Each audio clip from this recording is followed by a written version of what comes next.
मानव शरीर का श्वसन तंत्र यानी respiratory system, human respiratory system, ये दो तरीके से काम करता है या दो प्रणालियां हैं, दो तरह के सिस्टम हैं कि पहले में हम ये देखेंगे कि कौन कौन से अंग और ऑर्गन इस तंत्र को, इस सिस्टम को बनाते हैं, और दूसरा आएगा कि किस प्रकार से गैसों का आदान प्रदान या गैसियस एक्सचेंज होता है। तो सबसे पहले हम फर्स्ट वाला सिस्टम देख लेते हैं कि कौन कौन से अंग हैं, कौन कौन से ऑर्गन हैं। सबसे पहले आएंगी नाक। नाक के बाद आपको यहाँ दिखाई दे रहा होगा ग्रास नली, जिसे हम फेरेनिक्स भी कहते हैं। फेरेनिक्स के बाद श्वसनी या जिन्हें ब्रोंकस भी कहा जाता है, श्वसनी ब्रोंकस। अब यहाँ देखेंगे ये ब्रोंकस जो हैं ये दोनों फेफड़ों की तरफ दो हिस्सों में बट जाते हैं। दोबारा से यहाँ देखेंगे ये दो फेफड़े हैं हमारे, दाएं और बाएं, राइट एंड लेफ्ट। तो ये जो श्वसनी है, सॉरी ये श्वास नली है जिसे हम ट्रैकिया कहते हैं, ये दो हिस्सों में बट जाती है, तब हम इसे ब्रोंकस या श्वसनी कहते हैं। ये श्वसनी आगे जाकर के और अपनी ब्रांचेज या शाखाओं में बट जाती है जिसे ब्रोंकियोल्स या श्वसनिकाएं कहते हैं।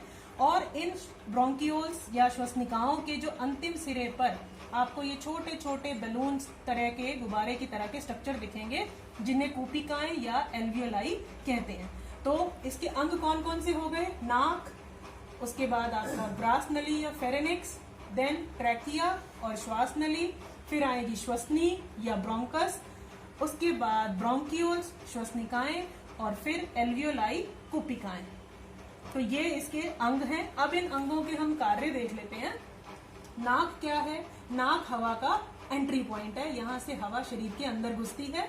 नाक में आपने महसूस किया होगा छोटे छोटे बाल, और इसमें श्लेष्मा या इंग्लिश में कहें म्यूकस नाम का एक लिक्विड होता है, चिपकने वाला लिक्विड, जिसकी वजह से हवा में जो धूल या मिट्टी के कण होते हैं वो यहीं पर ही चिपक जाते हैं। इस प्रकार नाक जो है वो हवा को फिल्टर करती है। तो फिल्टर करने के बाद ही हवा आगे वाले अंग में जाती है, ग्रास नली में जाएगी, फिर उसके बाद ये श्वास नली में।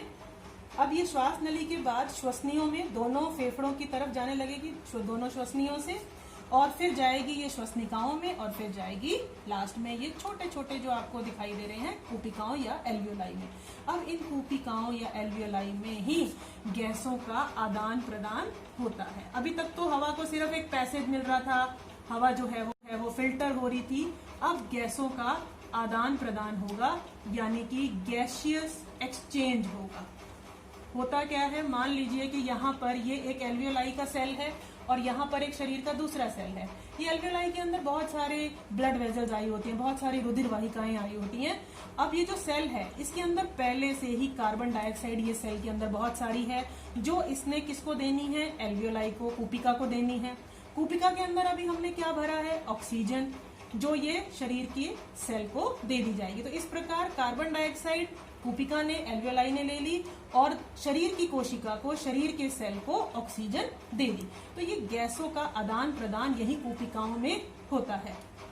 अब देखते हैं कि सांस लेते समय, सांस छोड़ते समय हमें अपने इस चेस्ट रीजन में कहीं कोई बदलाव, कोई परिवर्तन महसूस होता है। आप एक बार लंबी गहरी सांस लेकर के महसूस कीजिए, डेफिनेटली एक परिवर्तन महसूस होगा कि जब हम सांस को अंदर लेते हैं तो हमारा जो चेस्ट रीजन होता है वो ऊपर की तरफ को उठता है, बाहर की तरफ को निकलता है, और जब सांस छोड़ते हैं तो ये नीचे की तरफ, अंदर की तरफ जाता हुआ महसूस होता है। ऐसा इसलिए होता है कि जब हमें सांस अंदर लेनी होती है तो यहाँ पर आपको दो चीजें अब यहाँ पर काम करेंगी। एक आपको दिखाई दे रहा होगा कि फेफड़ों के चारों तरफ ये रिब केज, पसलियों का पिंजरा, जो इसकी रक्षा भी करता है, इसकी प्रोटेक्शन भी करता है, ये पसलियों का एक पिंजरा नुमा आकार बना हुआ है।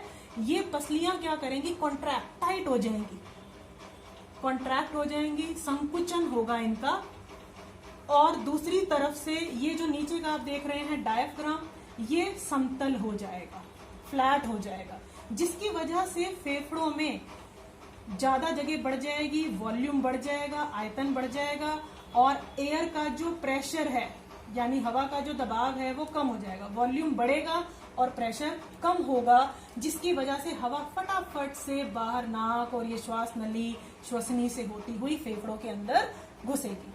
अब जब सांस को बाहर छोड़ना है, यानी अब सारे सेल्स ने, सारी कोशिकाओं ने कार्बन डाइऑक्साइड दे दी, कूपिकाओं को दे दी, एल्वियोलाई को दे दी, उन्होंने श्वसनिकाओं को दे दी, श्वसनिकाओं ने श्वसनी को दे दी, तो उस समय पर हमें इसको नाक द्वारा बाहर निकालना है। तब क्या होगा, तब ये डायफ्राम ऊपर ऐसे उठेगा, ऊपर की तरफ उठेगा, यानी अंदर की तरफ जाएगा गुंबदनुमा आकार में, और ये जो रिब केज है, ये जो पसलियां हैं, ये शिथिल पड़ेंगी, रिलैक्स हो जाएंगी। इनके रिलैक्स होने पर और ये डायफ्राम के अंदर की तरफ होने पर आकार जो है फेफड़ों का वो छोटा हो जाएगा, यानी अब उल्टा काम होगा, वॉल्यूम कम हो जाएगा और प्रेशर यानी हवा का दबाव बढ़ जाएगा, जिसकी वजह से हवा को एक पुश मिलेगा, एक फोर्स मिलेगा और ये नाक द्वारा बाहर हो जाएगी। तो इस प्रकार सांस लेते और सांस छोड़ते समय जो परिवर्तन होते हैं वो आपने समझे कि यहाँ पर सिर्फ पसलियों और रिब्स का और ये डायफ्राम का काम है। एक आपका बड़ा इंपॉर्टेंट क्वेश्चन बनता है, ये हम इस डायग्राम की तरफ चलेंगे। ये हमें दिखाया गया है ट्रैकिया यानी श्वास नली, इसके चारों तरफ ये रिंग्स होते हैं, वलय।